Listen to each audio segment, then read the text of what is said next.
Nya. Waalaikumsalam warahmatullahi wabarakatuh. Dok. Malam, Dok. Oke ya. Kurang 6 mahasiswa. 7 ya. Gak apa.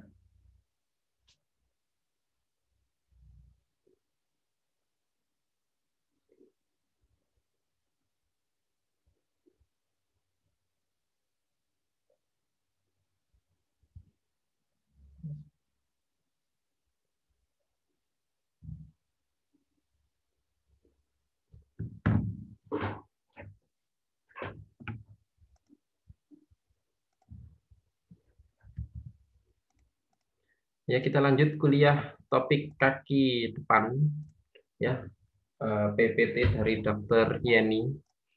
Jadi kaki depan ini adalah salah satu bagian dari ekstremitas ya, atau susunan alat gerak osteologi apendikular.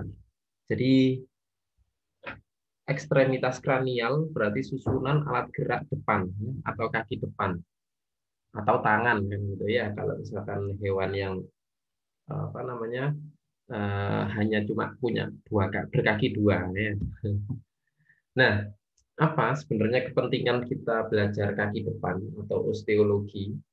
Nah, karena osteologi kaki depan ya, ini adalah salah satu juga bagian keseluruhan tulang yang ini nanti kuat ya kaitannya untuk kita belajar saat topik patologi. Nah, terutama di bidang forensik.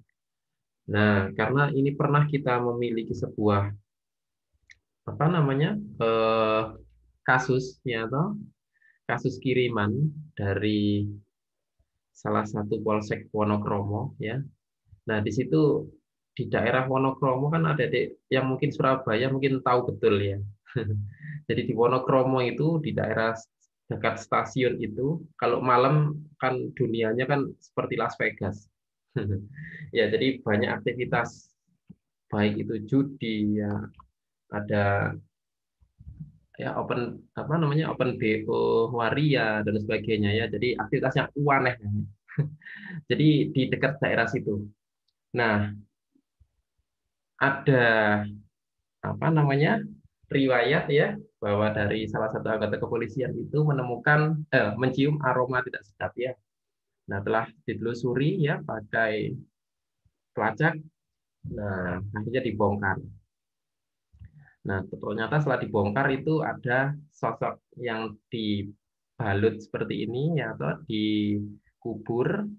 Nah, kemudian sempat dibawa ke RSU Sutomo ya, Dr. Sutomo.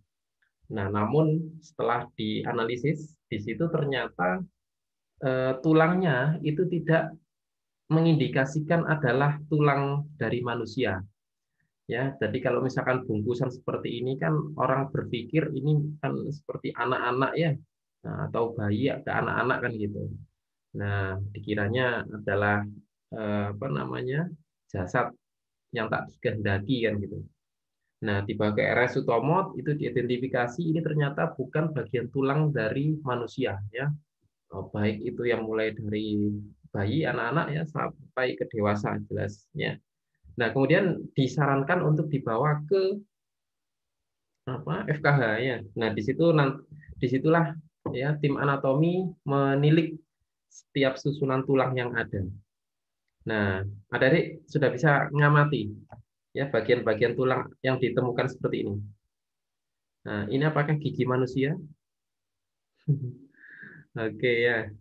Kemudian ya ada struktur juga seperti ini ya. Ini adalah dentes molar dan premolar. Apakah ini juga geraham manusia? Wah, ya, tentu sudah ada pikiran ke arah sana. Nah, kemudian ini ya, kita lihat canine-nya ya, dentes caninusnya. Nah, apakah ini juga gigi taring manusia seperti ini? Nah, runcing ya. Nah, langsung kita mengerucut memang betul bahwa ini memang bukan manusia. Jelas ini adalah hewan kan gitu. Jadi ada kemungkinan bisa jadi hewan tersebut mati karena kan sekarang kan ini ya, sampai sekarang kan tidak lazim adanya tempat pemakaman umum hewan gitu ya, TPU khusus hewan kan nggak ada. Bahkan dulu saat saya koas saja itu kita punya 3 paket, ya, yaitu paket pengkuburan, paket pemandian, pengkuburan atau pembakaran, ya. Jadi kita cari ceperan lewat situ ketika koas di klinik. Jadi memang sangat sulit ketika mencari tempat untuk memperlakukan, ya, mendiang dari seekor hewan, ya. Jadi pemilik itu ada yang pasrah ke kita, ada yang dibawa pulang oleh dia kemudian dikebumikan sendiri juga ada. Nah, tapi yang ke kita, nah itu kan kita kan memiliki dua dua tahapan, ya, yaitu entah itu dibakar, ya, dikremasi, atau satunya dikubur. Nah, dikubur ini kita kan cari lahan. Nah, biasanya lahan belakang rumah sakit itu kalau misalkan nanti kalian koas, ya, nah itu mesti kalau kalian main ke belakang itu kalau dikatakan angker, ya iya, ya, karena itu adalah makam massal itu, ya, sejak tahun nggak enak itu. Nah, karena memang isu hewan ini setelah mati diapakan ini sangat sulit. Nah, sehingga ini mungkin, ya, pemilik hewan itu mengkuburkan hewan tersebut. Nah, cari lokasinya nggak tahu, ya. Nah, akhirnya dikuburkanlah di daerah sekitar stasiun Wonokromo itu tadi. Ya, yang kalau malam kan sepi, ya. Nah, ramean baru ketika ada aktivitas itu tadi, ya. Nah, apalagi ditunjang dengan tulang yang ditemukannya. Jadi ada kondilus, ya, toh ini juga kondilus, dan ini adalah korpus dari tulang tersebut. Ya, yang disinyalir ini adalah bagian dari femur, ya, femur dari hewan tersebut. Nah, kemudian, nah, ada lagi. Nah, ini adalah bagian dari os humerus, ya. Nah, kemudian ini adalah bagian dari os ulna. Nah, kan gitu. Nah, yang spesifik yang kita harus ketahui bahwa ketika di bagian kondilus os humerus dan ada lubang di sini, maka itu adalah spesifik hewan anjing. Ya, jadi ketika ada foramen supratrochlearis, ya, pada kondilus os humerus dari anjing, pada kondilus os humerus, maka itu adalah milik hewan anjing sudah pasti. Nah, sehingga saat itulah kita mengerucut bahwa itu adalah bangkai atau sisa jasad dari hewan anjing. Nah, yang tentu itu adalah, ya, jelas, ya, dikuburkan oleh entah pemiliknya atau pesuruh dari pemiliknya, ya. Sehingga mencari lokasinya itu di Wonokromo itu, dan dikiranya itu adalah jasad manusia. Nah, apakah itu tindakan pidana? Ya, saya kurang tahu apakah itu ada hukuman pidana, ya. Karena kan kita nggak tahu juga ini anjingnya dibunuh atau memang mati karena usia atau penyakitnya. Tapi yang jelas setelah hasil dari dugaan forensik, ya, ini mengarah memang ini adalah bukan jasad dari manusia, ya. Nah, disitulah kepentingan kita bisa mengetahui apakah, ya, setiap tulang itu memiliki sifat khas dari setiap hewan.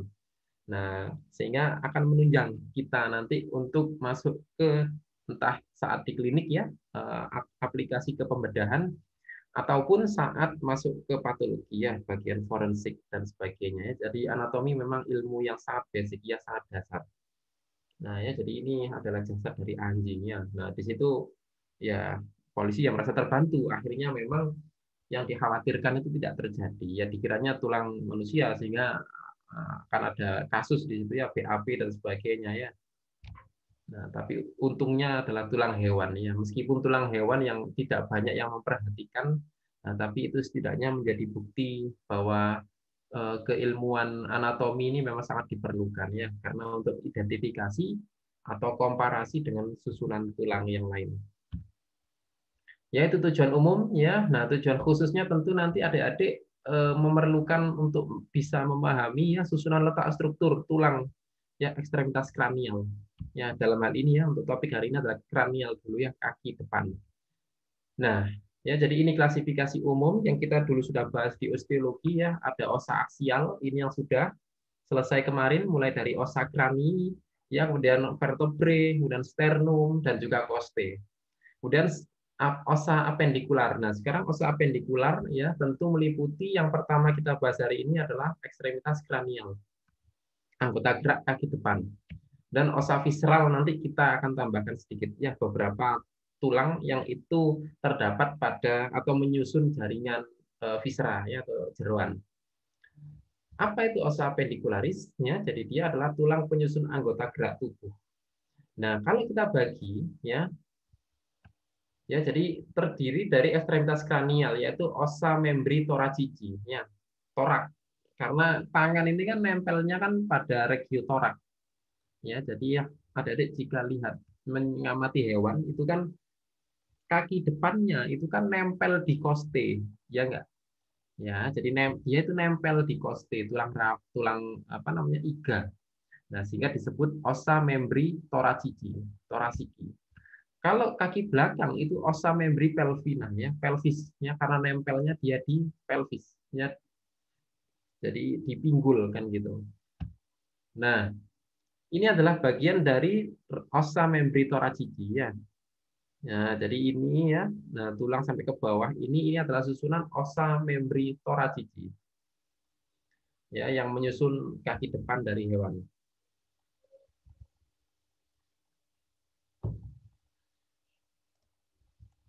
Nah, apa fungsi dari ossa membri thoracici? Ya, yang pertama tentu menunjang tubuh, ya bagian depan. Kemudian lokomosi pasif. Nah, lokomosi pasif ini artinya adalah dia bukan sumber gerak. Sumber gerak itu adalah kaki belakang, kan gitu. Jadi hewan bergerak itu motornya adalah kaki belakang. Ya sama seperti mobil. Mobil yang bergerak kan roda bagian belakang. Ya, roda bagian depan kan hanya untuk lokomosi atau sebagai manuver ya, gerak kanan dan kiri, belok kanan dan kiri. Nah, pun sama seperti hewan ya. Jadi kaki depan itu pasif ya. Nah, hanya untuk gerakan maju dalam artian ya ngarahkannya maju kanan kiri yang gitu ya, bermanuver. Nah, 3 gerakan dasar yang dapat dilakukan oleh kaki depan adalah fleksi, ya memperkecil sudut. Nah, lawan kata dari fleksi adalah ekstensi, ya fleksor, ekstensor kan gitu.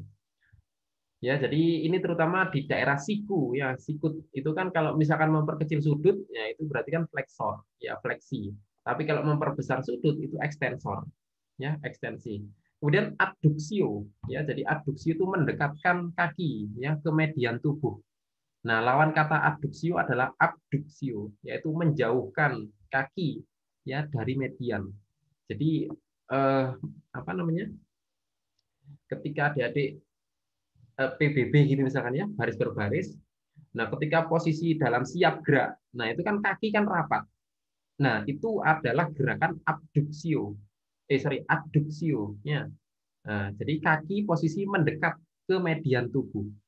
Tapi ketika istirahat di tempat, nah itu kan ada jarak antar kedua kaki. Nah, itu adalah gerakan abduksio ya. Jadi AB itu jauh ya, dekat ya. Abduksio itu dekat. Ya, jadi saat posisi kaki itu merapat.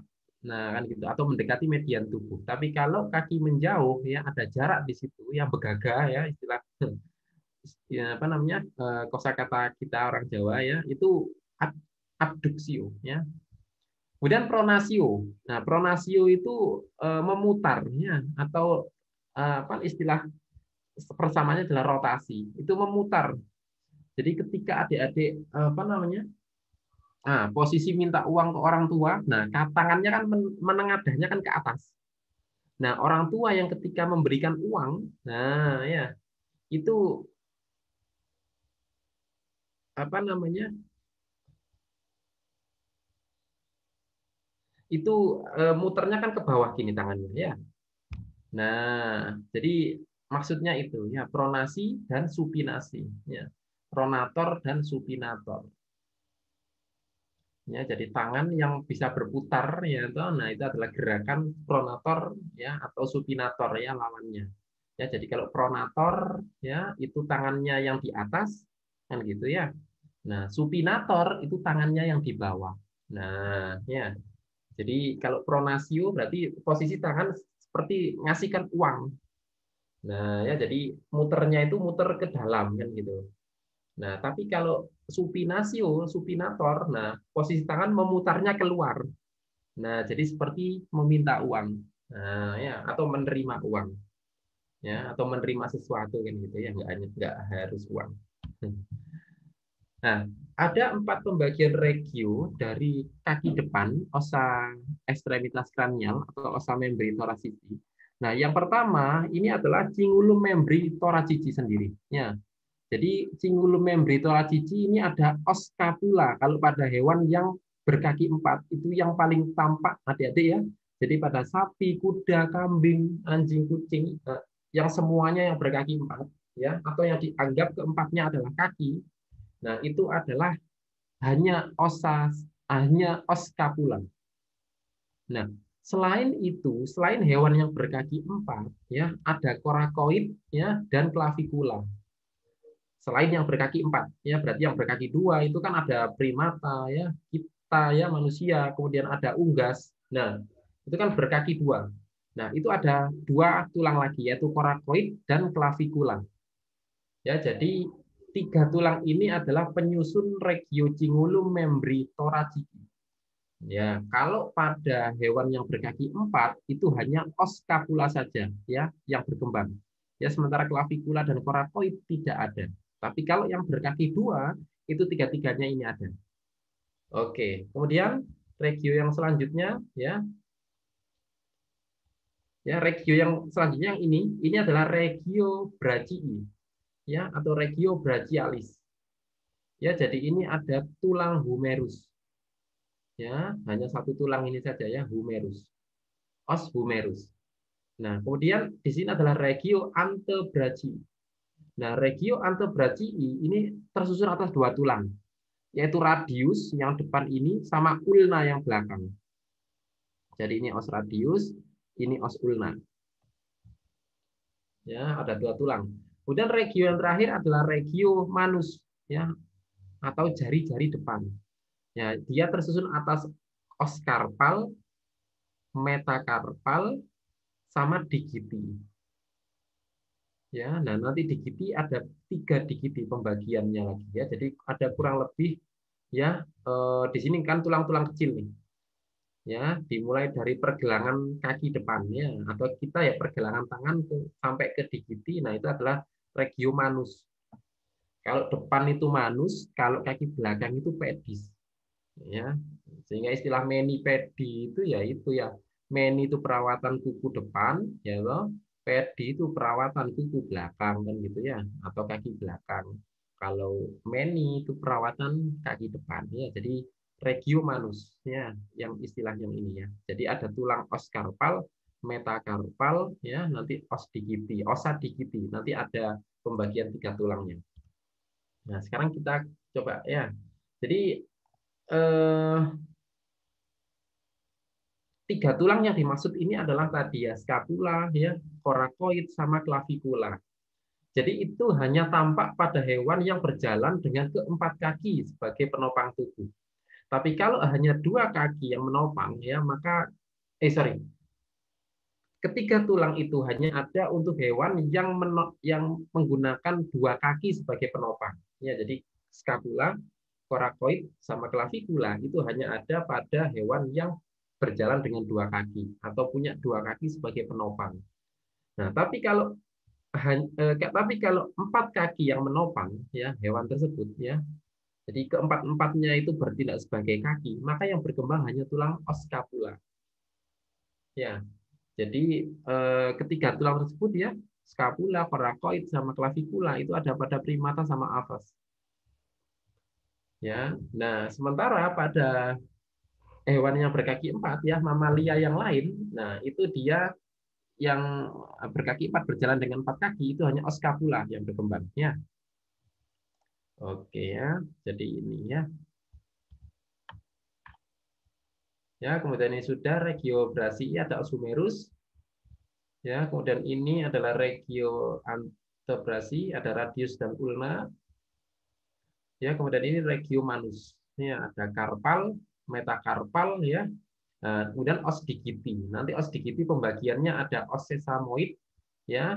Os sesamoid pun ada 2 yaitu sesamoidea proximal dan sesamoidea distal.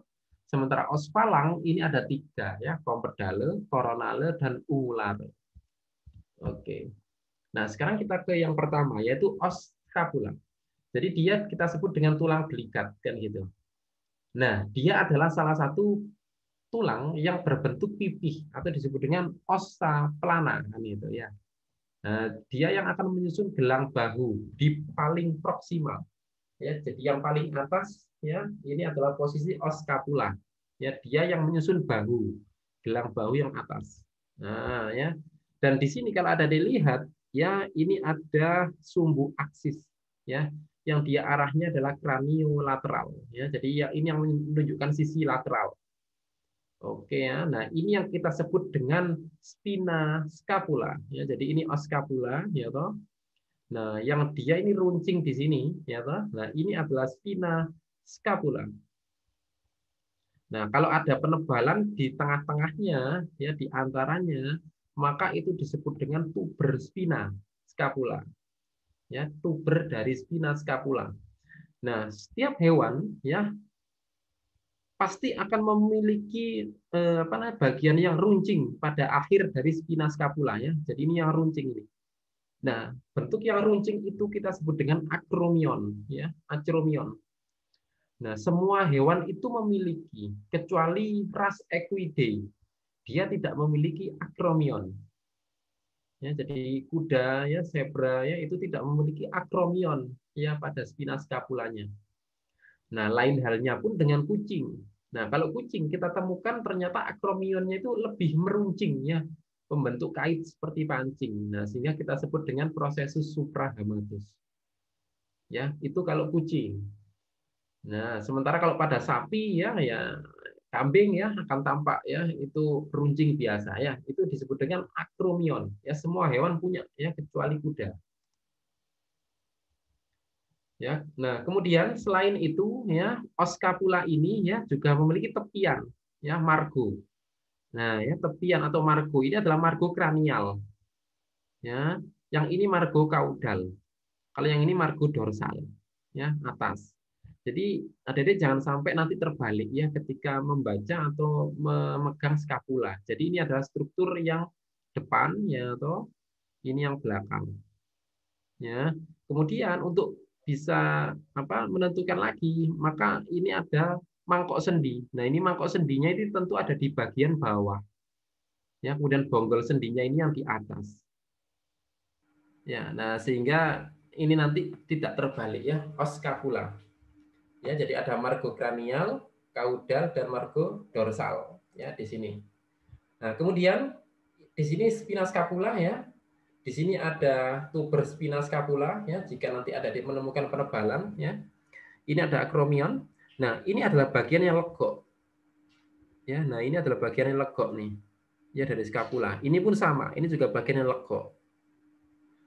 Nah, namanya karena dia berada di atas dari spina, maka disebut dengan ya namanya legok ya, berarti fossa. Ya, karena di atas berarti supra. Ya, dari spina scapula berarti fossa supraspinatus. Ya, legoknya ini. Kalau yang di bawah ini adalah fossa infraspinatus ya, karena legoknya ada di bawah dari spina, berarti infraspinatus. Ya, itu untuk istilahnya. Oke ya. Kemudian di sini juga ada leher ya. Leher ini kita sebut dengan kolum ya, karena leher dari scapula maka disebut dengan kolum scapula ya. Nah, atau angulus glenoidalis ya. Glenoidalis ini nanti merujuk ya pada permukaan ini. Permukaan ini kita sebut dengan cavitas glenoidalis. Ya, jadi permukaan sendi yang ini adalah cavitas glenoidalis. Oke. Ya, jadi ini dia ya. Jadi nanti karena pada bagian ini yang nanti akan bertemu atau nempel dengan os humerus ya pada regio brachii. Ya, jadi ini bagian dari os scapula yang tampak lateral. Oke ya. Nah, bagian inilah nanti ya baliknya dari scapula ini yang dia melekat pada vertebrae thoracalis 2 sampai ke 8. Ya, karena dia nempelnya ada di os costae kan gitu ya. Kemudian pada hewan muda ya nanti adik-adik juga akan menemukan di sini ada tulang rawannya yang disebut dengan cartilago scapula. Ya, jadi tulang rawan yang ada di daerah sini ini adalah cartilago scapula. Nah, ini dia. Nah, perbedaan antara ya oskapula anjing dan juga oskapula kuda itu seperti ini. Ya, kalau ya ini kan spina scapula ya. Nah, ya sebagai penanda fasies lateral atau bagian lateral ya. Jadi bagian luar scapula itu ditandai oleh adanya spina scapula ya. Jadi adik-adik nanti kalau tutor mesti ditanyai oleh asistennya. Bagian yang lateral itu cenderung lebih kasar dibanding dengan yang medial. Yang medial itu cenderung lebih halus strukturnya. Ya. Jadi yang medial itu cenderung lebih halus. Kalau yang lateral itu cenderung lebih kasar. Ya, kasar itu karena di sini ada atau tidak rata, ya cenderung lebih tidak rata. Ya, kalau misalkan pada bagian medial cenderung lebih rata. Nah, pada bagian lateral ini ada spina scapula ini ya. Ya ini sebagai penanda fasies lateralis. Ya, nah, pada hewan hidup ini dapat dipalpasi. Ya, ya kita pun sama. Jadi kalau misalkan meraba bagian ini ya, apa namanya, tulang belikat yang belakang itu scapula ya. Nah, itu kan ada yang menonjol. Nah, itu adalah spina scapulanya. Ya, bisa dirasakan. Nah, itu kalau ditekan itu kan sakit ya. Nah, karena terkena pada bagian apa namanya saraf dan juga tulangnya di situ. Kemudian kurang lebih sepertiga distal ya menebal. Ini disebut dengan tuber spina scapula ya. Jadi tuber spina scapula ya. Jadi tuber spina ini tidak ditemukan pada karnivora ya. Jadi seperti anjingnya tidak ditemukan ya. Jadi ini tadi kan kita sampaikan ya, kalau ada ya benjolan yang menebal seperti ini disebut dengan tuber spina. Nah, masalahnya di sini kan miliknya karnivor ya, sehingga adik-adik tidak menemukan tuber spina ya. Nah, selain itu ini sebagai catatan ya. Fossa supraspinatus ya pada karnivor itu cenderung lebih luas dibanding infranya. Jadi fossa supraspinatus ini cenderung lebih luas dibanding infraspinatusnya. Nah, sebaliknya kalau miliknya yang herbivore contohnya kuda, maka fossa supraspinatus ini lebih sempit dibanding infraspinatus. Jadi infraspinatusnya yang lebih lebar, yang lebih luas, ya legoknya. Ya, ini juga perbedaan ya dari aspek morfometri keluasan tulang. Oke, dan ada dilihat ya di sini juga sama ya. Ini adalah spina scapula ya toh. Ini ada benjolan atau penebalan ya yang kita sebut dengan tuber spina scapula. Kemudian di ujungnya ini tidak ditemukan akromion ya karena ini miliknya kuda. Kan gitu ya. Kalau sapi ada akromion. Ya. Kemudian ini legoknya adalah fossa supraspinatus, yang ini adalah fossa infraspinatus. Kemudian ini adalah tulang rawannya yang ini ya. Ini cartilago scapula. Ya, jadi ini cartilago scapula. Ya, kemudian di sini ada legok ya, permukaan sendi ya, mangkok sendi atau permukaan sendi ini adalah cavitas glenoidalis. Ya, namanya adalah cavitas glenoidalis. Ya, dengan ada benjolan yang di atasnya ya, ini harusnya posisi di atas. Ya, jadi tidak di bawah. Karena kalau di bawah berarti terbalik. Ya, jadi mengamati scapula ya, biar tidak salah. Jadi ini ada di atas dari kavitasnya. Jadi tuber ini ada di atas dari kavitasnya. Jadi yang betul adalah seperti ini ya, posisinya adalah seperti ini. Jadi ini adalah tuberculum supraglenoidalis. Ya, tuberculum itu benjolan juga, supra itu di atas, glenoidalis merujuk pada kavitas glenoidalis. Ya, jadi benjolan ini disebut dengan tuberculum supraglenoidalis. Sama seperti ini ya, tuberculum supraglenoidalis. Ya, sementara mangkok sendi yang ini adalah cavitas glenoidalis. Ya, ini adalah cavitas glenoidalis. Oke. Ya, kita lanjut. Ya, jadi itu spina scapula ya yang akan memberikan batas antara fossa supraspinatus ya dan fossa infraspinatus. Ya. Ya, adik pun juga bisa ya menyimpulkan fossa supraspinatus ini sejajar dengan tuberculum supraglenoidalis. Sedangkan ya fossa infraspinatus ini sejajar dengan cavitas glenoidalis. Ya. Jadi cavitas ini berada di bawah dari tuberculum supraglenoidalis. Ya, jadi sama seperti ini ya. Fossa infraspinatus berada di bawah dari fossa supraspinatus. Ya, boleh menyimpulkan seperti itu. Oke ya. Nah, karena nanti akan dilekat ya, ada otot yang melekat pada fossa itu ya, namanya sama seperti legoknya, yaitu musculus supraspinatus. Sedangkan otot yang melekat pada fossa infraspinatus ya juga sama ya, musculus infraspinatus yang melekat di situ ya, selain musculus teres minor nanti.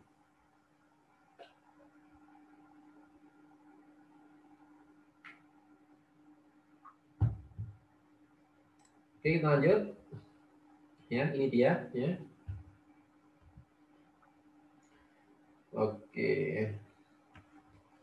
Ya, jadi berdasar keluasannya tadi juga sudah saya sampaikan ya. Kalau pada karnivor ya, adik mengamati fossa supra ini lebih luas dibanding fossa infra. Ya, sementara kalau pada herbivor ya, fossa supra ini lebih sempit ya dibandingkan infra ya. Jadi sebaliknya ya. Infraspinatusnya lebih luas ya. Kalau yang karnivor ini supraspinatusnya yang lebih luas. Oke ya.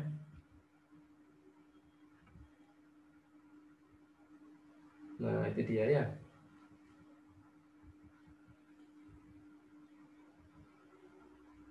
Dan itu akromion.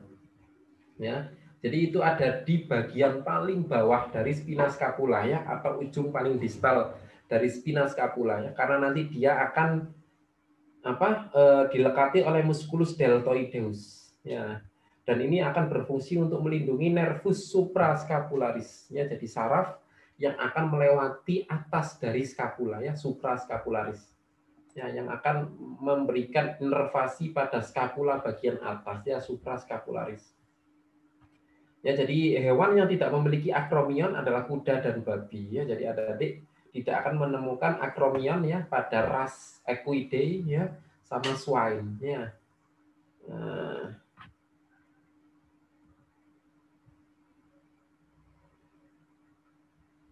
Nah, ini juga ada salah satu konsekuensinya di mana nervus suprascapularis kuda dan babi ya akan sering mengalami cedera ya, sering akan terjadi traumatik pada daerah itu karena tidak ada dari ini akromion yang melindungi ya.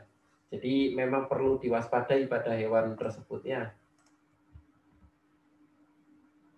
Nah, ya itu kalau misalkan pada anjing, kucing ya, ini kita sebut dengan prosesus suprahamatus. Ya, atau prosesus hamatus. Ya, jadi akromion ya pada anjing dan kucing ya, ini lebih runcing sehingga kita sebut dengan prosesus suprahamatus ya. Ya, atau ini ya penjelasannya seperti ini juga boleh ya. Jadi kalau pada karnivor ya ini hamatus. Nah, tapi kalau Acromion felidae ya ini suprahamatus ya. Karena struktur runcingnya itu beda ya. Kalau felidae itu cenderung seperti kaitnya pancing gitu ya. Jadi hampir memutar ya, melingkar. Tapi kalau pada karnivor dia tidak sampai memutar ya. Jadi runcingnya itu ya runcing melengkung gitu aja, nggak sampai membentuk spiral ya. Nah, itu kalau pada karnivor ya adalah prosesus hamatus. Kalau kucing ya suprahamatus, itu penjelasannya. Nah, ya itu. Nah, ini dia prosesus suprahamatus ya, seperti ada kaitnya pancing jadinya gini ya. Nah, ya ini miliknya kucing ya. Jadi ini ada proses hamatus ya, ini proses hamatus ya. Nah, ada proses suprahamatus ya pada struktur milik dari kucing. Kemudian pada bagian lateral distal dari scapula ya. Nah, nanti ada tuberculum infraglenoidalis. Kalau di sini tadi ada tuberculum supraglenoidalis ya, maka di bawahnya tentu ada tuberculum infraglenoidalis. Dia yang akan menonjol ke arah kaudal ya, dekat dengan cavitas glenoidalis. Kalau cavitas glenoidalis adalah mangkok sendinya sendiri ya. Jadi dia tempat perlekatan kapsul sendi nanti. Ya, kapsul sendi antara scapula dengan os humerus. Oke.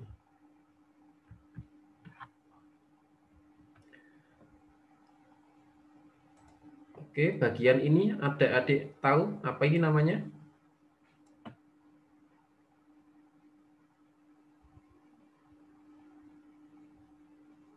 Ada yang tahu struktur apa itu? Akromion. Iya, itu akromion. Oke, kalau yang ini?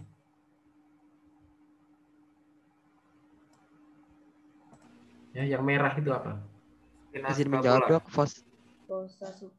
fossa supraspinata.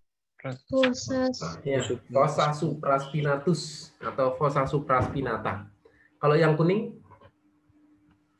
Fossa infraspinatus. Fossa infraspinatus. Nah, kalau yang ini, ya, yang ini.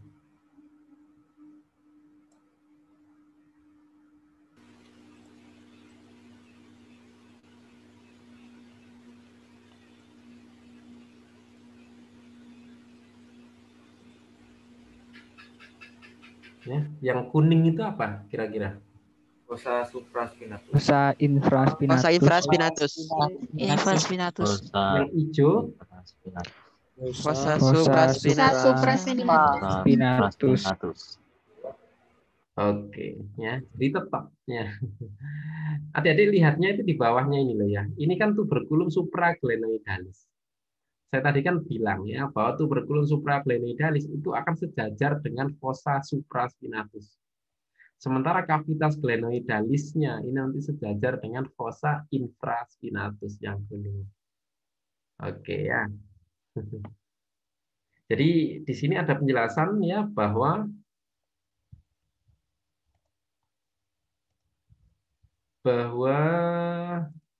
penonjolan ke arah kranial dekat dengan cavitas glenoidalis, ya, tempat perlekatan tendon musculus biceps brachii. Jadi apa tuberculum supraglenoidalis ya atau penonjolan yang bagian kranial ini ya nanti akan dilekatinya, jadi tuberculum supraglenoidalis ini ya nanti akan ditempeli oleh tendon dari musculus biceps brachii. Ya, dia adalah tendon yang nanti akan berhubungan dengan otot biceps. Ya, atau kalau kita itu yang yang menunjukkan ke strongannya itu kan otot bicep itu loh ya, yang seperti logonya jamu SH itu loh ya kan, nah, yang menunjukkan ototnya itu loh ya. Nah, itu otot bicep namanya ya. Nah, tendon itulah yang nanti akan melekat pada tuberculum supraglenoidalis. Dan ini merupakan titik bahu pada kuda ya, tuberculum supraglenoidalis. Ya. Kemudian sisi medial itu menonjol ya. Pada bagian gini. Jadi pada bagian tuberculum supraglenoidalis ya, bagian medial itu di baliknya sana ya, di baliknya sana ya toh. Itu ada penonjolan kecil adalah prosesus coracoideus. Nah, yang mana kan pada hewan yang berkaki 4 ini kan tidak punya dia os coracoid. Nah, dia hanya menyisakan kecil yaitu tajunya doang ya, yaitu prosesus coracoideus ya. Jadi ada kecil ya di baliknya sini ya. Nah, baliknya sini ya di bagian medialnya ya. Sisi medial berarti kan sisi tengahnya ya. Nah, itu adalah ada prosesus coracoideus. Nah, yang mana nanti dia akan ditempeli oleh musculus coracobrachialis ya. Oke. Nah, ini loh ya. Jadi adik-adik kan ngamati sini ya. Ini kan cenderung lebih rata ya. Nah, ini menunjukkan baliknya skapula. Ya, karena kan di sini kan tidak ada spina skapulanya ya. Nah, sehingga ini adalah baliknya skapula. Berarti ini sisi medialnya skapula. Nah, di sisi medialnya ini ya, tuberculum supraglenoidalis. Nah, itu ada prosesus coracoideus. Ya. Nah, sementara ini mangkok sendi ya, yaitu cavitas glenoidalis kan gitu ya. Nah, ini adalah prosesus coracoideus. Nah, sementara ini adalah bagian medial dari scapula ya, facies medialis. Ya. Nah, atau facies costalis karena nempelnya di coste. Ya, nanti ada namanya ya, facies serrata dan subscapularis. Kemudian ini adalah foto adalah tulang scapula ya, kuda. Ya toh. Ada yang bisa menyebutkan apa alasannya? Silakan. Tulis nih. Izin menjawab, Dok. Itu tulang skapula kuda karena fossa infraspinatusnya lebih luas dan fossa supraspinatusnya lebih sempit, Dok. Oke, satu lagi yang ini lebih spesifik untuknya kuda. Karena kalau jawabannya masih luas, Izin menjawab, Dok. infranya itu Menjawab, Dok. bisa sapi itu Satunya lagi luas infra pada, juga. pada kuda tidak terdapat akromionnya, Dok. Nah, itu yang penting ya, karena pada kuda itu tidak ada akromion di sini. Ya. Nah, dan satu lagi ya. Adik-adik, ini kita nanti juga akan tuntut ya untuk bisa mengetahui ini skapula sisi dexter atau sinister. Ya, ini milik skapula dexter atau sinister. Nah, ini jawabannya adalah sisi kiri. Nah, alasannya apa? Ada yang bisa jawab? Yes. Kalau ada yang bisa jawab, ya ini luar biasa ini rewardnya ya. Setara nilai tertinggi kalian kuis kaki depan. Ya, nggak tahu kapan kalian minta nanti, terserah kalian. Yang jelas soalnya sudah siap. Ayo, dia sisi kiri jawabannya. Nah, yang ingin saya tanyakan adalah alasannya. Ada yang tahu? Menjawab, Dok. Ya, gimana? Tuberculum supraglenoidalnya di depan. Oh, wait. Suaranya kok pelan ya? Gimana? Ulang? Di situ tuberculum supraglenoidalnya di bagian sini, Dok. Di bagian? Kiri depan sini. Terus? Apa lagi? Izin menjawab, Dok. Ini kan terdapat bentukan spina scapula, Dok. Dan sedangkan terdapat bentukan tuber glenoidalis yang ada di dorsal. Sehingga itu mencirikan sinister, Dok.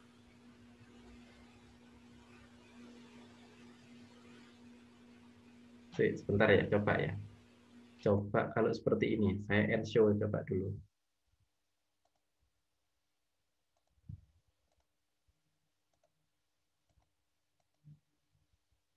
Gini ya gambarnya ya. Nah, kalau gini, misalkan, misal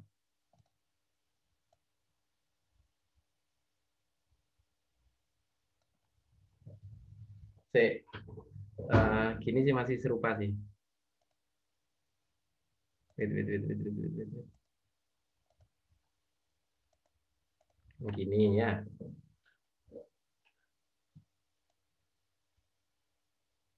Nah, posisi seperti ini betul atau salah?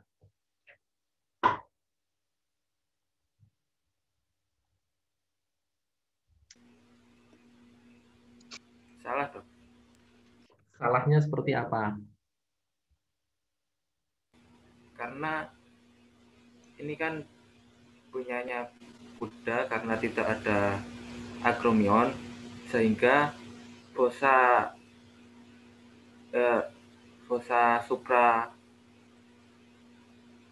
supraspinatusnya kan lebih kecil, seharusnya itu ada di dorsal.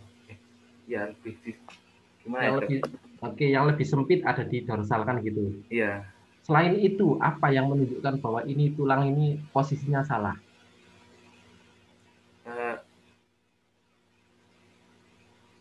Izin menjawab, Dok. Ya, gimana? Legokannya ini, Dok, yang Apa namanya legokan? kavitas. Kavitas apa?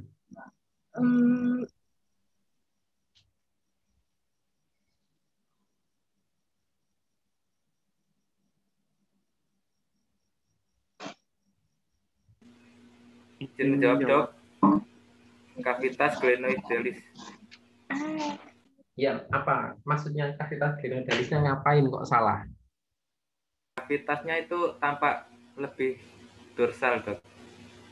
Seharusnya kan terletak di ventralnya dari tuber glenoidalis. Jadi gini ya. Ini kan ada tuberculum supraglenoidalis. Ya. Kemudian yang kuning ini adalah cavitas glenoidalis. Kemudian ya, yang ungu ini adalah fossa.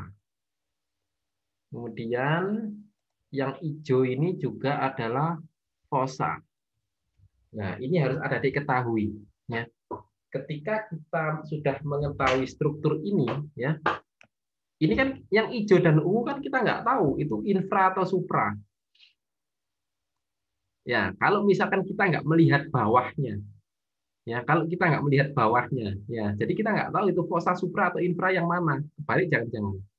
Nah, kalau kita nggak lihat bawahnya kan kita lihat, oh yang kuning itu kan cavitas glenoidalis.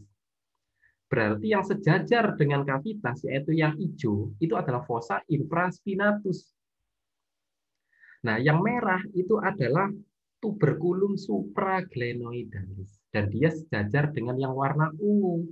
Berarti yang warna ungu itu adalah fossa supraspinatus, kan gitu. Nah, pertanyaannya, sekarang kalian berpikir gini, loh, lah kok bisa yang infraspinatusnya ada di atas?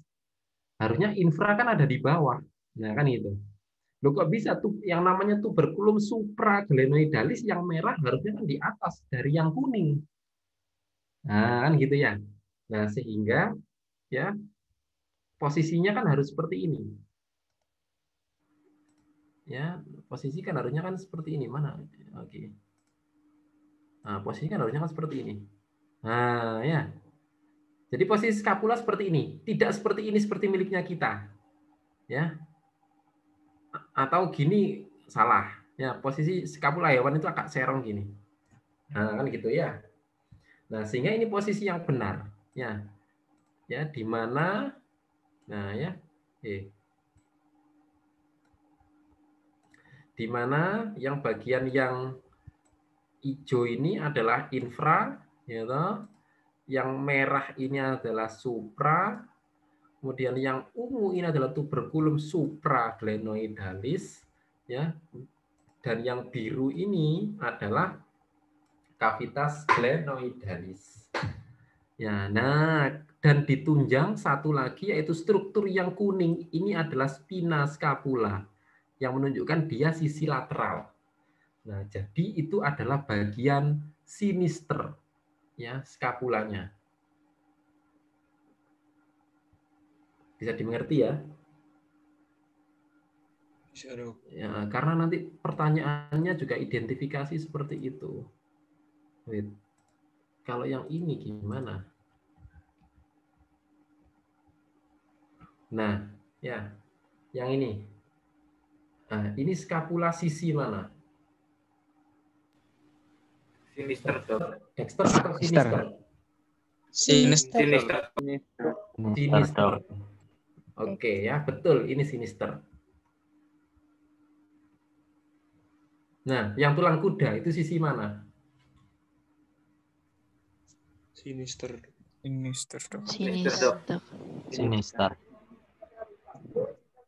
Oke, sinister. Ya.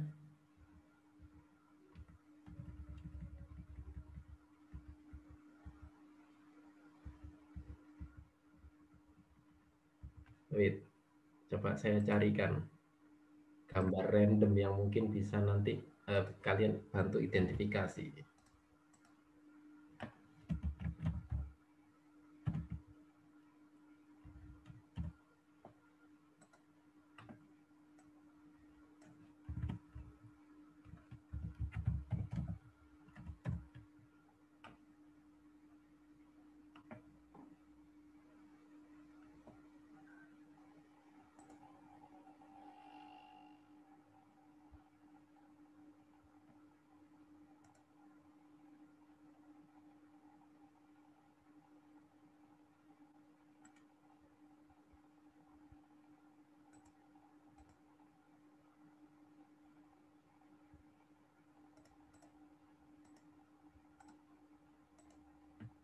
Oke ya. Nah, yang A, tulang A. Itu skapula sisi mana? Yang B sisi mana? A sisi Dexter semua. A sisi Dexter. Dexter, Dok. Dexter. Yang A sisi Dexter. Dexter. yang A sisi Dexter, yang B Dexter juga. Dexter juga. oke. Ya, jawabannya seperti apa? Alasannya? Kenapa kok jawabnya Dexter? Nah, bisa bantu coret-coret. Kasih aja annotation di situ. Izin menjawab, Dok. Ya.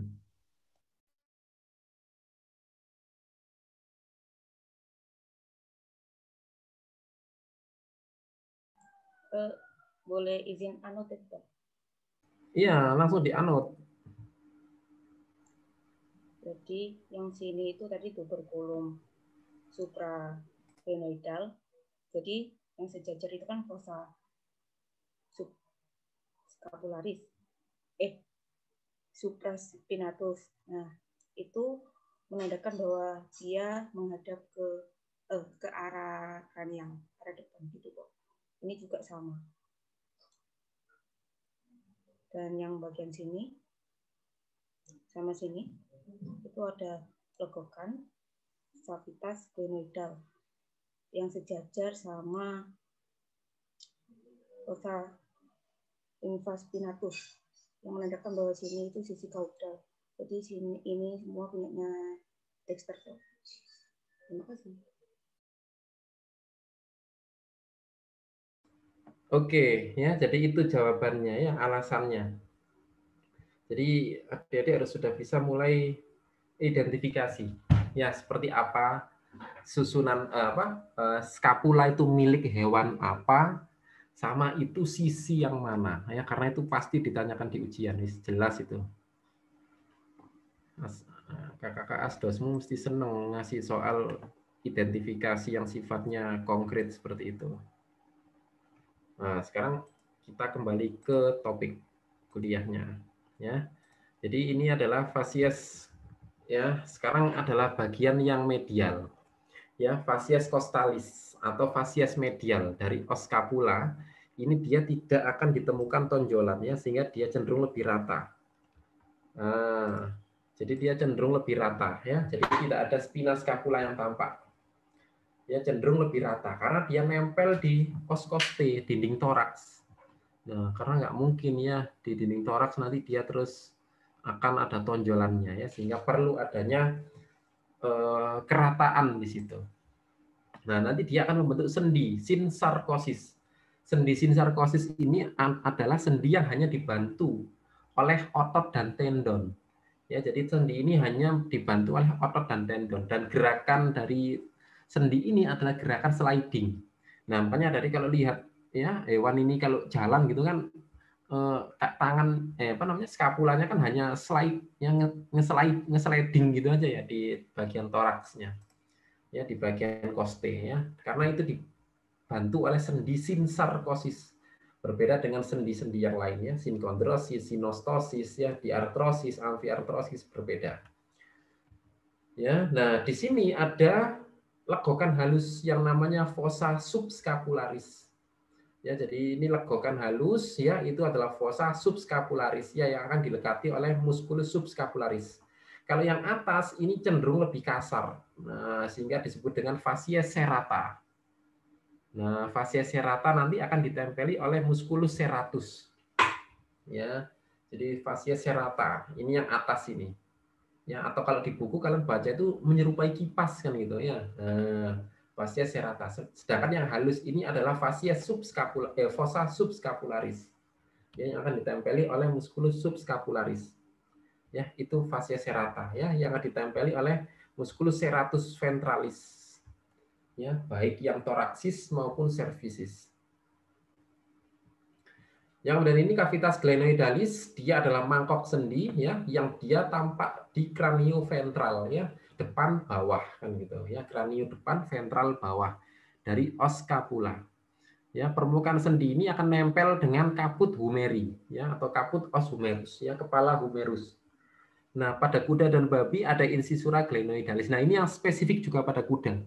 Pada cavitas glenoidalisnya ini akan ada sobekan. Nah, sobekannya itu disebut dengan incisura glenoidalis. Nah, itu spesifik pada kuda ya. Jadi adik-adik hanya akan menemukan pada kuda incisura glenoidalis. Ya, kuda dan babi ya. Oke. Nah, ya. Jadi ini kalau kita lihat dari melintang bawah ya.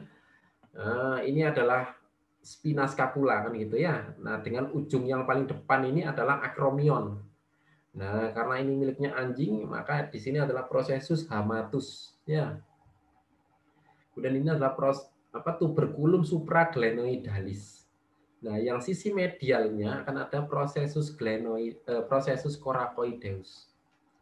Nah, kemudian ini sisi medial ya, ada facies costalis. Yang ini nanti terdiri dari dua, yaitu facies serrata dan fossa subscapularis. Ya. Nah, ini adalah mangkok sendi, cavitas glenoidalis.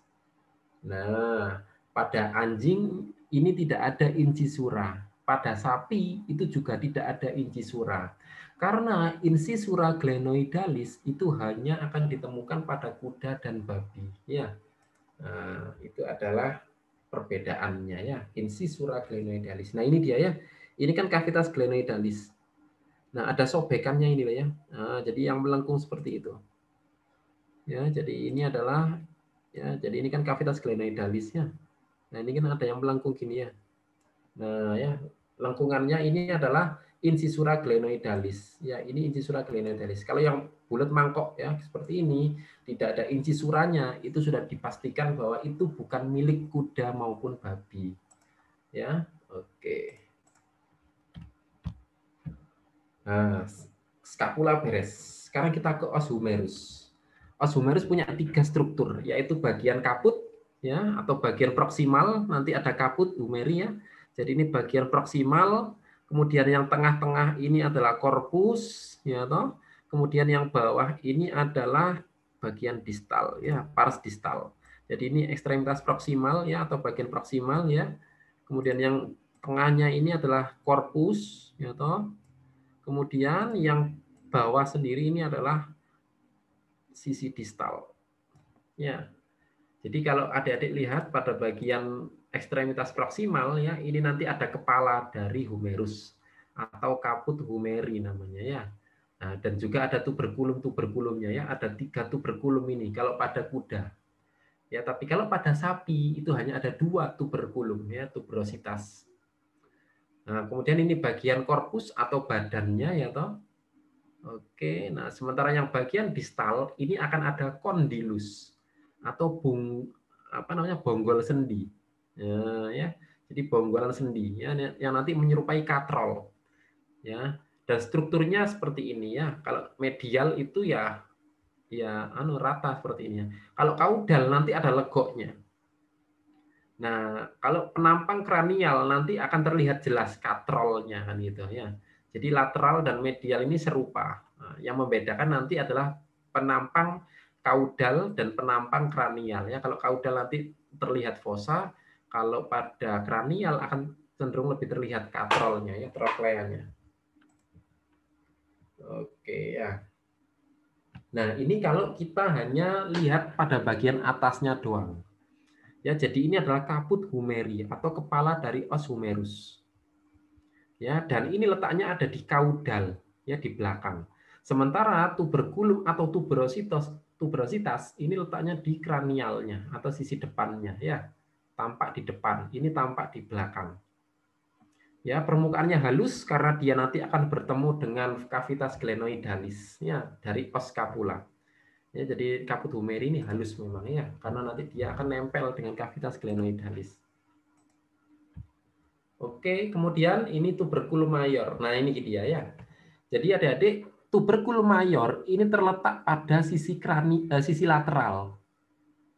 Nah, ya.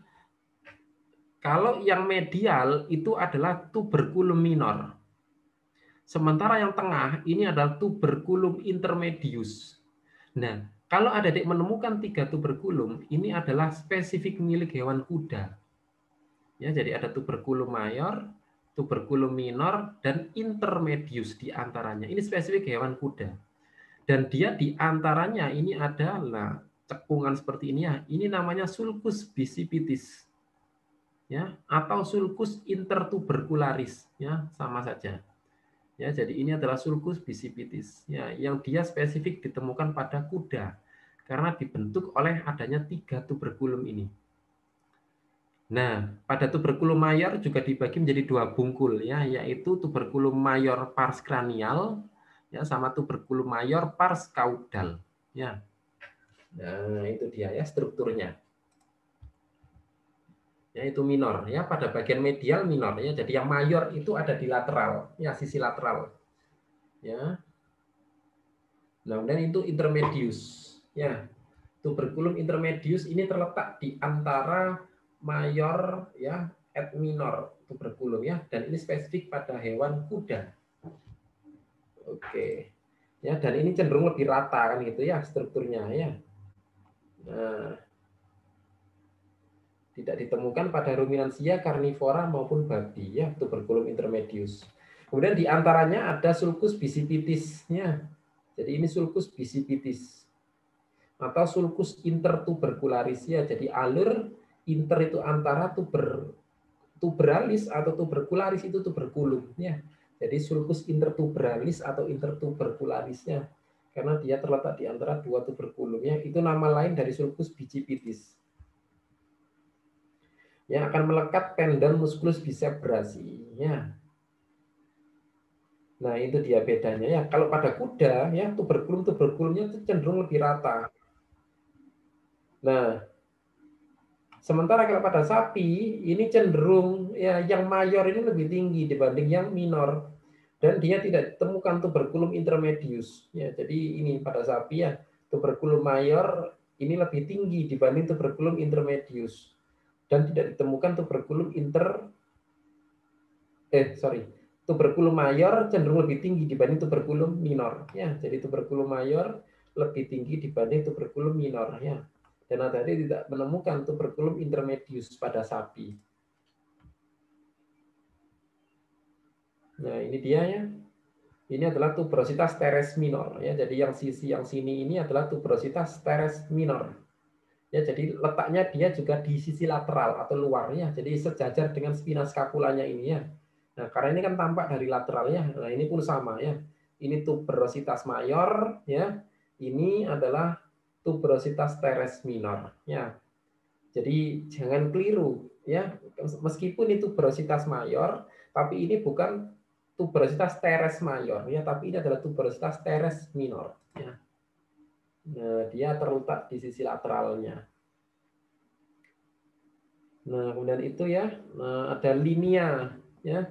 Jadi ini adalah linea tricipitis ya. Di sini kan ini kan tuberculum mayor ya, ini tuberculum intermedius, dan yang ini adalah tuberculum minor. Nah, ini adalah tuberositas teres minor ya. Oke ya. Jadi tuberositas teres minor ya, nanti akan ketemu juga dengan tuberositas deltoideus ya. Nah, di sini ada linea tricipitis namanya ya. Oke. Nah, dan ini adalah tuberositas deltoideus ya. Ya ini teres minor ya toh, yang tonjolan kecil di sini, dan yang paling tampak menonjol ini adalah tuberositas deltoideus. Nah, sementara yang di sini tonjolan yang ada di sebelahnya sini ini adalah tuberositas teres mayor. Ya, jadi kebalikannya ya. Jadi adik-adik kalau ngamati yang di sini ya, ini adalah tuberculum mayor. Ini tuberculum mayor ya toh. Ini tuberculum intermedius ya, ini tuberculum minor. Nah, ini tuberculum mayor, tapi teresnya itu ada di sini ya, tuberculum teres mayor. Ya, sementara ini adalah tuberculum teres minor. Ya, dan yang gede ini adalah tuberositas deltoideus. Ya. Jadi begitu ya, ini tuberculum mayor, ini tuberositas teres mayor. Ya, ini tuberculum minor ya. Ini tuberositas teres minor ya. Ini tuberositas deltoideus yang nanti melekat ya. Dilekati oleh musculus deltoideus di sini nanti. Kemudian karena ini tampak dari sisi depan kranial, makanya di sini akan tampak lebih jelas ya katrolnya, trokleanya ya. Nah, jadi ini adalah kondilus ya, atau troklea ya.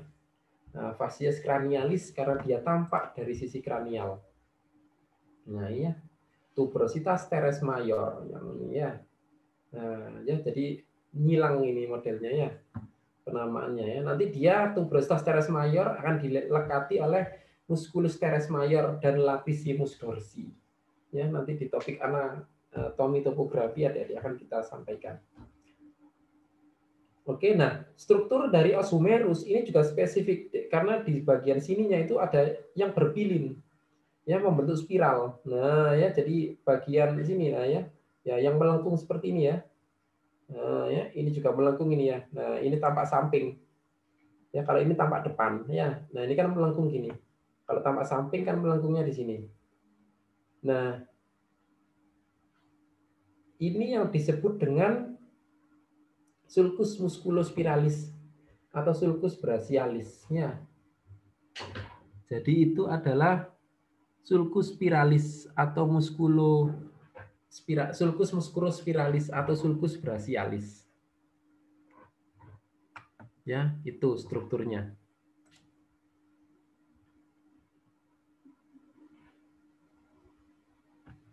Ya, jadi ini nanti yang akan ditempeli oleh musculus brachialis. Ya, jadi musculus brachialis itu nanti akan nempel tepat di sulcus brachialis atau sulcus musculospiralis. Oke, terpilin kuda ya dalam ini sangat dalam ya. Kalau ruminansia carnivora dan babi ini cenderung lebih dangkal ya. Nah, otot ini yang melekatnya musculus brachialis. Kemudian juga lokasi dari nervus brachialis dan nervus radialis ya juga ada di sini. Kemudian di sisi distal ya adik-adik akan lihat di sini ada kondilus. Ya, bonggolan sendi ini namanya kondilus. Ya, ini yang sisi medial. Ya, ini yang sisi lateral. Ya, atau kondilus medialis ya. Ini kondilus lateralis. Nah, kondilus medialis kita sebut dengan troklea. Kalau kondilus lateralis kita sebut dengan capitulum. Ya. Jadi kalau apa namanya senior saudara kalau memberikan singkatan itu milea, gitu ya, medial troklea kan gitu ya, sehingga yang lateral adalah capitulum ya. Jadi ya kondilus yang ini ya itu adalah troklea ya di bagian medial. Sementara kondilus yang ini ya itu adalah capitulum ya, dia terletak pada bagian lateral. Nah, kemudian di antara dua kondilus ini ada sulcus antar dua kondilus. Ya, berarti sulcus interkondiloidea. Ya, jadi ini adalah sulcus interkondiloidea.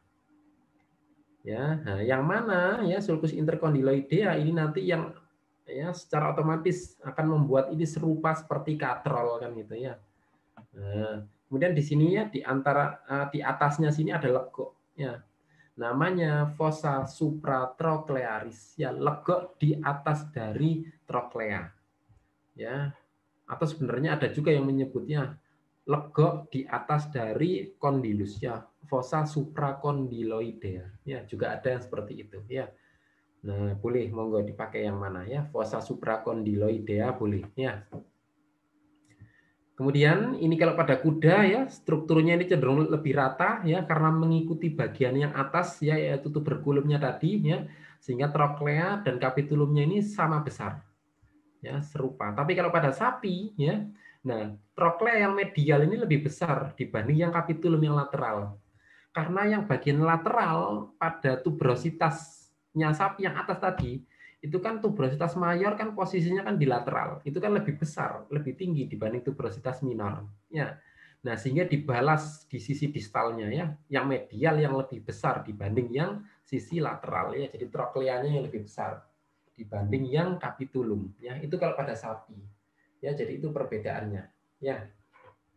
Oke.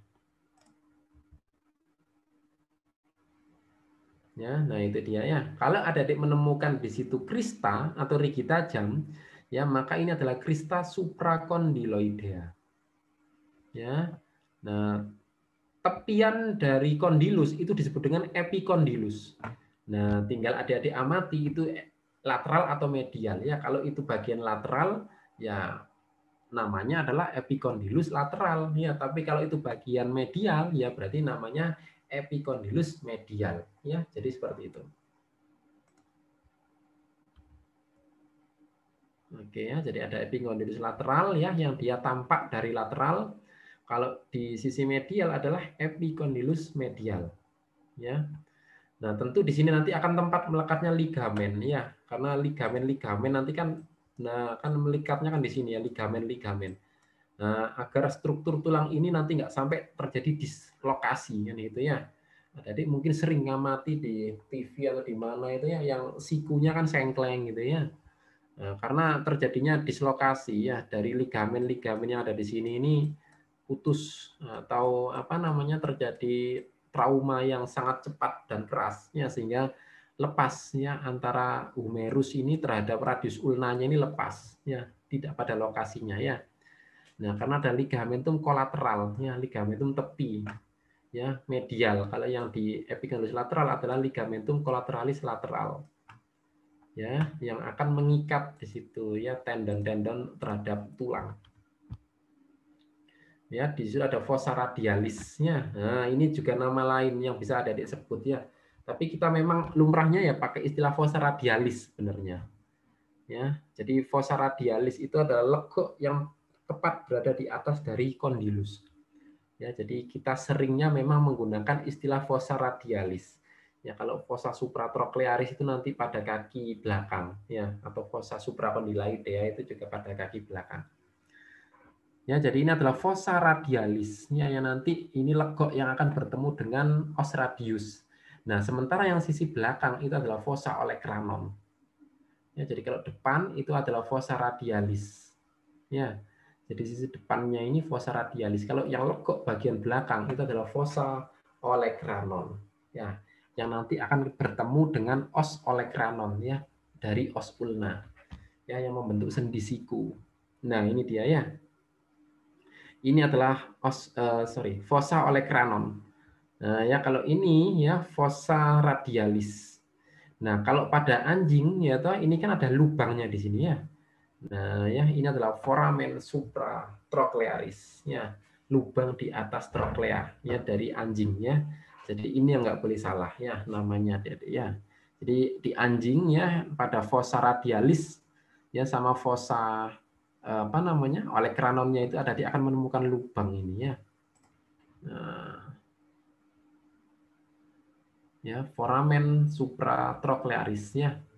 Jadi akan ada ditemukan lubang namanya foramen supratrochlearis.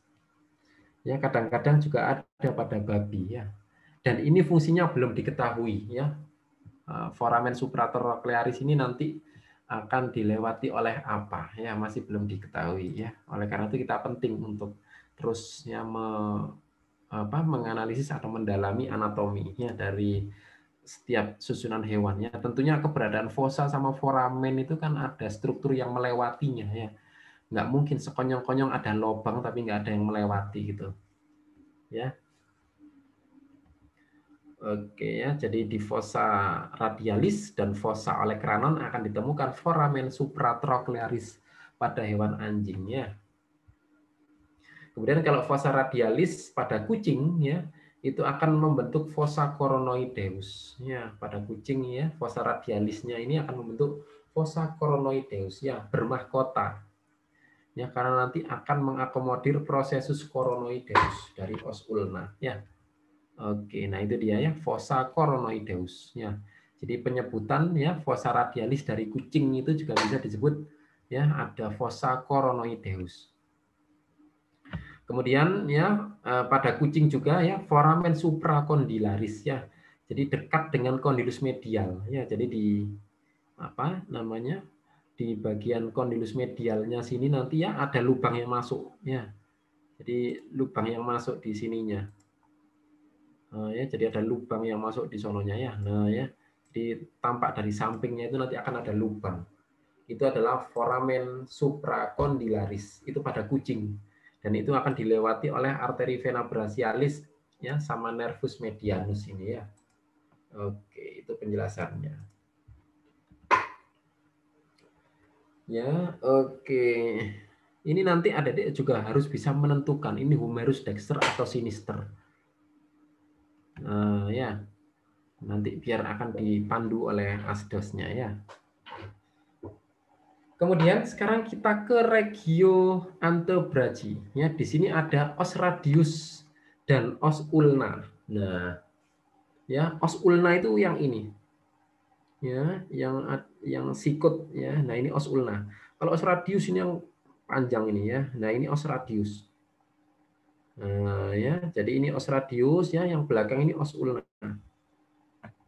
Nah, di antara os radius dan os ulna ini ada celah dari tulang.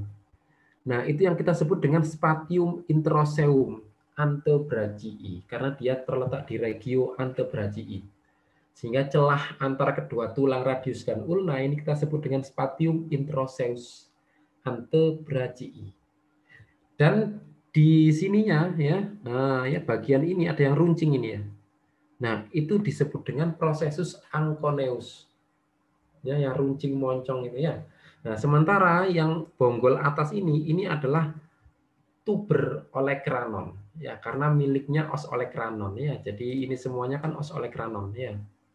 Nah, ini kan os olecranon ya. Ini os olecranon. Ini os olecranon kan gitu ya. Nah, sehingga yang struktur yang runcing ini disebut dengan proses anconeus ya. Ini adalah tuber olecranon. Kemudian ya struktur yang seperti bulan sabit ya, jadi permukaan sendi yang seperti bulan sabit ini ya toh, itu juga halus. Itu yang kita sebut dengan incisura semilunaris ya, atau sobekan setengah bulan kan gitu. Ya, incisura itu sobekan ya, semi itu setengah ya, lunar itu bulan ya. Nah, itu strukturnya ya yang tampak pada radius ulna ya. Selain itu nanti di sini juga ada prosesus ya. Ada prosesus styloideus ya, dan prosesus coronoideus. Ya, jadi ada taju-taju yang membentuk seperti apa ini namanya? Mahkotanya ini ya. Nah, ini kan mahkotanya ya. Nah, itu adalah prosesus coronoideus. Ya, sama seperti ada pada mandibula ya. Nah, di mandibula kan juga ada prosesus coronoideus. Ya, karena membentuk mahkotanya. Nah, sementara yang samping-sampingnya ya. Nah, ya yang di sininya ini adalah prosesus styloideus. Ya. Nah, itu dia ya os olecranon ya. Jadi os olecranon itu adalah bagian juga dari os ulna ya. Nah, yang nanti dia akan dilekati oleh musculus triceps brachii. Ya, otot ekstensor utama. Kemudian ya. Nah, kemudian ya di sini ya ada prosesus anconeus ya. Anconeal proses. Kemudian di sini adalah incisura semilunaris ya, atau incisura trochlearis ya, boleh. Itu nama lainnya begitu. Ya, kemudian ini taju-tajunya seperti mahkotanya itu adalah prosesus coronoideus kan gitu ya. Nah, os radius ini tertampak di sisi kranial, sementara os ulnanya ini di sisi kaudalnya ya. Jadi ini os ulnanya ya di kaudal ya toh. Nah, kalau os radius itu di depannya ya. Jadi tulang yang ini tampak depan, kalau tulang yang ini tampak dari kaudalnya. Ya. Ya, ada proses anconeus dan prosesus coronoideus ya. Sering terlepas sehingga menimbulkan kelainan serius pada siku anjing ya, cubitalis anjing. Iya, betul ya. Sering terjadi dislokasio pada daerah itu. Oke, sekarang kita lanjut ke osa karpal ya. Di osa karpal di sini adik-adik akan menemukan ya jumlah tulang-tulang kecil. Ya. Nah, tulang-tulang kecil ini jumlah dan susunan tulang pada setiap hewan ini bervariasi. Nah, terbagi dua baris yaitu baris proksimal dan baris distal. Nah, ya jadi nanti ada 4 tulang ya karpal pada baris proksimal. Yaitu os karpal ya, mulai dari yang lateral itu adalah os carpi accessorius ya, kemudian Oscarpi ulnaris, kemudian Oscarpi intermedius, dan Oscarpi radialis. Ya. Jadi singkatannya itu AUIR, AWIR, ya. Atau kalau dari medial itu RIUA, ya, RIWA kan gitu. Ya, jadi kalau dari sisi medial itu Oscarpi radialis, kemudian Oscarpi intermedius, Oscarpi ulnaris, dan Oscarpi accessorius. Ya, jadi accessorius itu yang paling lateral, yang menonjol ke lateropalmar. Ya, lateral itu luar, palmar itu kaki belakang. Ya, sehingga memungkinkan terbentuknya saluran disebut kanalis carpalis. Ya. Oke, nah ini dia ya. Jadi adik-adik besok kalau tutor ya minta tolong di asisten ya, mana susunan oscarpal ya, yang baris proksimal dan baris distal. Nah, baris proksimal itu terdiri dari 4 tulang ini ya, yaitu Oscarpi radialis, Oscarpi intermedius, Oscarpi ulnaris, dan Oscarpi accessorius. Sementara yang baris distal adalah Oscarpi 1, Oscarpi 2, Oscarpi 3, dan Oscarpi 4. Dan ini adalah rumus dari setiap hewan. Ya, kalau kuda ini ada kurang lebih 7 sampai 8 oscarpal. 4 atas, 4 bawah, ya, atau yang 1 dan 2 ini fusi. Kalau kuda itu masih full, ya, atau anakannya. Ya, kalau sapi domba ya toh, ini ada kurang lebih 6 ya, 4 atas ya, 2 di bawah. Kan gitu. Ya. Kalau babi ada semuanya ya, 4-4-nya ada semua. Kalau pada anjing ada 7. Ya. Jadi 3 yang di atas, 4 yang di distal, ya, tulang karpalnya. Ya, itu. Nah, ini adalah rumusnya ya, RIWA ya, Oscarpi radialis, intermedius, ulnaris, accessorius. Ini yang paling lateral ya. Accessorius ini yang paling lateral. Ya, jadi ini adalah rumusnya ya, ini babi, ini anjing ya, ini kuda, ini sapi ya. Ox itu sapinya. Nah, ini susunannya ya. Ini kan os radius ulna, ya, regio antebrachi. Kemudian ini masuk regio manus, ya. Ini Oscarpi ulnaris, ini intermedius, ini radialis, ya. Accessorius itu cenderung lebih luar dan di belakangnya, ya. Jadi paling lateral dan dia di belakangnya, bisa jadi tampak di balik dari Oscarpi ulnaris itu, ya. Nah, kemudian ini adalah Oscarpi nomor 1, 2 ya toh di belakangnya, dan ini 3, ini 4. Ya, jadi adik-adik kalau memberikan nomor pada tulang, ya, angka 1 itu dimulai dari medial. Jadi semakin ke lateral, ya, itu adalah angka semakin besar. Ya. Nah, catatannya gitu ya. Jadi kalau semakin ke lateral itu angkanya semakin besar, tapi ukuran tulang makin kecil. Ya, sama seperti ibu jari ke jentik. Ya. Jadi ibu jari adik-adik itu kan angka kecil. Ya. Tapi ukuran tulang yang paling besar. Ya, jadi palang digiti 1 itu adalah ibu jari ya. Digiti 2 kan jari telunjuk kan gitu ya. Itu kalau kita bahasnya digiti ya. Ini masih di tulang karpal ya, masih belum. Oke ya, tapi saya berikan catatan bahwa penomoran Romawi pada tulang itu semakin ke lateral itu angkanya semakin besar ya. Jadi angka Romawi 1 itu dimulai dari sisi medial ya. Nah, ini dia ya. Jadi ini Oscarpi ulnaris. Nah, ini accessoriusnya ya di belakangnya. Di belakang dari ulnaris, dan ini di belakang ya, dan sisi lateral ya. Jadi belakang laterokaudal ya, atau lateropalmar ya. Oke. Kemudian ini os metakarpal ya. Metakarpal ini yang panjang tulangnya ya.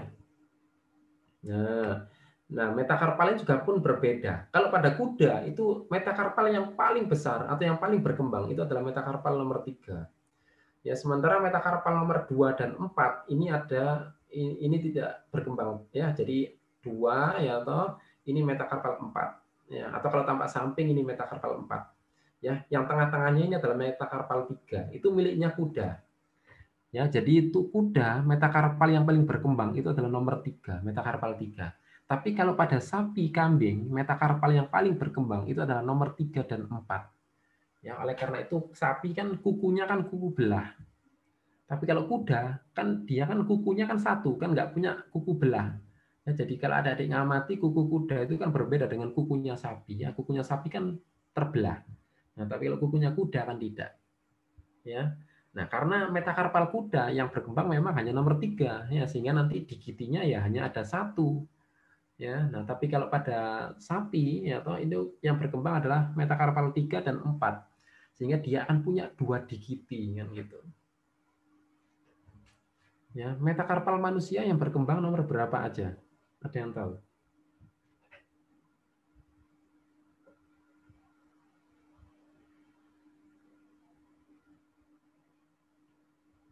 Ada yang tahu? Kalau pada manusia itu semua metakarpal berkembang ya 1 2 3 4 5. Sehingga ya iya jelas, lawang jari atau drijinya aja kan ada 5. Ya, digiti 1, digiti 2, digiti 3. Ya, bedakan loh ya antara digiti dengan palang. Kalau digiti itu ya jari, 1 jari ya. Tapi kalau palang itu ruas jarinya. Ya, yang biasanya kalau adik-adik main cetotan itu loh ya. Nah, yang cetek itu kan ruas-ruasnya yang dimainkan, ya. Nah, tapi kalau jari telunjuk itu adalah digiti, digiti 2. Ya, nah digiti 2 itu terdiri dari 3 palang. Ya, palang 1, palang 2, palang 3 ya, ruas 1, ruas 2, ruas 3 kan gitu ya. Oke. Ya, jadi itu. Nah, pun sama seperti kucing yang ada di amati ya, kaki depan ada 4 jari yang tampak, kaki belakang ada 3 jari yang tampak kan gitu ya. Nah, itu metakarpalnya juga ada perbedaan ya. Berapa yang berkembang, metatarsalnya berapa kan gitu. Nah, ini kalau pada sapi ya yang berkembang adalah metakarpal 3 dan metakarpal nomor 4. Nah, dan juga akan ada ditemukan sulcus di sini ya. Ya, sulcus vascularis ya. Nah, ya, di sini adalah sulcus vascularis ya, atau sulcus intermedius ya. Nah, namanya sama ya. SLV sulcus vascularis ya. Nah, kemudian nah di antara kedua ini kan katrolnya kan ada 2 ya. Nah ya, jadi trokleanya kan ada 2. Nanti kan memiliki jari sendiri-sendiri ya. Digitinya sendiri-sendiri, digiti 3, ini digiti 4 kan gitu nanti ya. Nah, di sini ada celahnya, ya, ada sobekannya ya. Nah, ini ada sobekannya, namanya incisura intertroklearis. Ya, sobekan antar 2 troklea, antar 2 katrol kan gitu. Ya. Jadi ini adalah incisura intertroklearis ya. Sobekan antar 2 katrol, intertroklear. Oke, kemudian ini topik yang terakhir ya adalah regiomanus. Yang terakhir ya yaitu digiti. Digiti itu ada 5 tulang ya. 2 sesamoid ya toh. Ada sesamoidea proksimal yang ini ya toh. Nah, kemudian ini adalah sesamoidea distal atau os naviculare. Nah, kemudian ada 3 ruas jari yaitu os compedale ini atau palang 1 ya, os coronale ini palang 2, dan os ungulare ini palang 3. Ya, jadi compedale, coronale, ungulare. Ya, jadi palang 1, palang 2, palang 3. Nah, di sebelum dari palang 1 atau os compedale ini ada os sesamoidea proximal. Kemudian os sesamoidea distal ya. Ini juga os sesamoidea distal ya, atau os naviculare itu berada di antara os coronale dan os ungulare. Nah, jumlah dari os sesamoidea proximal itu adalah 2 kali ya dari jumlah metakarpalnya. Ya, jadi ini kan ada 1 tulang ya. Nah, ini sesamoideanya ada 2. Sesamoidea proximalnya ada 2 ruas ya. Nah, yang sesamoidea distal ini sama seperti jumlah tulangnya ya. Kalau ini 1 ya sesamoidea distalnya ya 1 kan gitu. Nah, ini adalah ya manus dari sapi. Ya, karena ini adalah ya digiti 3, ini digiti 4 kan gitu. Nah, pertanyaan saya, berapa sesamoidea proksimal dari kuda? Ya, kalau pada sapi ini kan ada 4 sesamoidea proksimalnya ya. Nah, ini 1 kaki loh ya. Ya, kalau kaki yang satunya lagi berarti ada 8 nanti ya sesamoidea proksimalnya ya. Ya, ini 1 kaki mana ya? Ini 1 kaki. Kakinya sapi kan kukunya sapi kan terbelah jadi 2 ya. Karena dia kan ini punya 2 digiti ya, digiti 3 ya dan digiti 4 sesuai dengan metakarpalnya dia. Nah, ini sesamoidea distal sesamoidea proksimalnya sapi ada 2 ya, di metakarpal 3 dan 2 di metakarpal 4 ya. Jadi totalnya adalah 4 ya. Sesamoidea proksimal dari sapi pada 1 kaki itu ada 4. Nah, sekarang pada kuda. Pada 1 kaki kuda itu berapa sesamoidea proksimalnya? Izin menjawab, Dok. Ada 2, Dok. Ada? Ada 2, Dok. Ada 2. Sesamoidea distal dari 1 kaki kuda ada berapa? Ada 1, Dok. Ada 1. Nah, sekarang pertanyaan saya semakin meningkat. Pada kaki dari tangannya manusia, berapa sesamoidea proksimalnya? Pada 1 tangan manusia loh ya, ada berapa sesamoidea proksimal? Ada 10, Dok. Ada 10. Kalau sesamoidea distal? Ada 5. Ada 5. Ya, tulangnya kecil-kecil gitu ya. Jadi gitu ya. Dan sama ya, memiliki kompedale, koronale, ungulare kan gitu ya. Ini ungulare ini kan yang di permukaannya kan ada kukunya ya. Nah, kukunya kan hitam gitu ya kalau pada sapi kuda. Kalau kita kan kukunya kan putih kan gitu ya. Bahkan kan kalian gosok gitu pakai amplas gitu ya sampai glowing gitu ya. Kadang kasih lip balm di situ. Nah, ungulare inilah yang ada kukunya ya. Nah, dan koronale ini adalah ruas yang kedua. Nah, ruas yang pertama itu adalah kompedale. Ya, nah kalian kan suka main cetotan itu kan ya di daerah ini ya. Ya, ini sesamoidea proksimalnya ya. Jadi dia di situ lokasinya. Nah, itu sesamoidea proksimal ya. Kemudian ini sesamoidea distal atau os navicular. Oke, ada pertanyaan? Kuliahnya sudah selesai.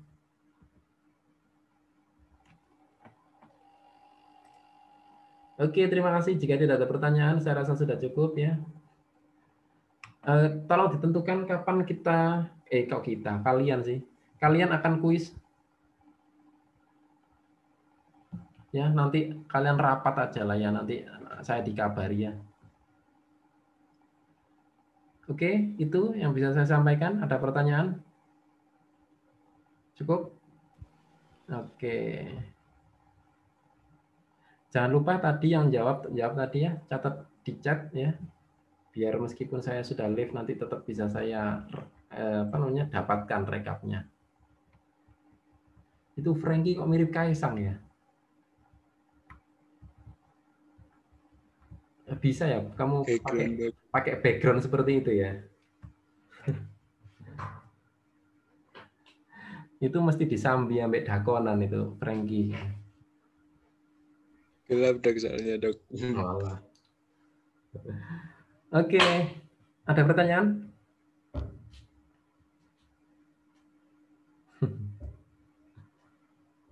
Oke, jika tidak ada ya, rasanya bisa saya cukupkan ya. Besok jangan lupa ya, adik-adik akan mengikuti kuliah umum ya. Kemudian akan juga ada kuliah umum biokimia kayaknya. Diagendakan sama Dr. Bimo. Ya, kuliah umumnya nanti menghadirkan narasumber dari luar juga ya, dari luar negeri.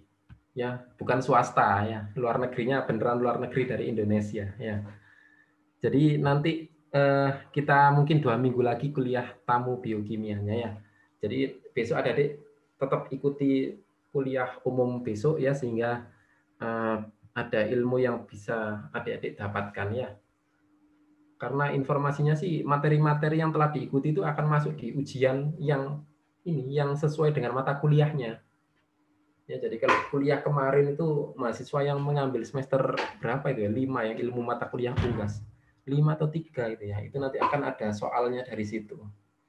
Karena memang kita perlu adanya sinkronisasi antara topik dari dalam dan dari luar. Nggak tahu kalian kemarin paham nggak? Itu urusanmu ya. Kalau saya sih nggak paham ya. paham sedikit yang pernah saya dapatnya, tapi kalau yang baru itu saya akhirnya ya harus putar-putar ulang ya. Bukan karena nggak paham bahasa Inggrisnya ya, karena materinya juga agak asing. Kita masih belum banyak yang bisa kita dapatkan. Jadi beliaunya yang bisa memberikan itu menambah khasanah bagi kita semua ya. Itu pentingnya. Karena nggak semua di Indonesia ini materinya juga sudah cukup ya. Kita tetap harus perlu ambil topik-topik yang dari luar. Oke, ada pertanyaan? Oke, jika dirasa cukup ya PR-nya itu ya, tolong nanti dirembukkan kapan kalian akan kuis ya. Jadi biar kita juga tidak terlalu banyak tagihannya ya, cicilan kuisnya. Terima kasih ya, saya akhiri ya. Yang tadi yang jawab jangan lupa terus di chat ya sehingga bisa saya rekam ya. Wassalamualaikum warahmatullahi wabarakatuh. Waalaikumsalam warahmatullahi wabarakatuh. Waalaikumsalam warahmatullahi wabarakatuh. Terima kasih dokter. Waalaikumsalam warahmatullahi wabarakatuh. Terima kasih dokter.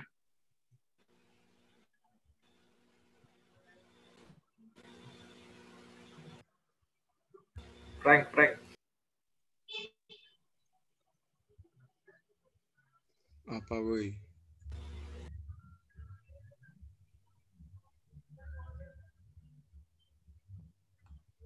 Senyum aja loh. Coba cemberut, jangan.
Tes.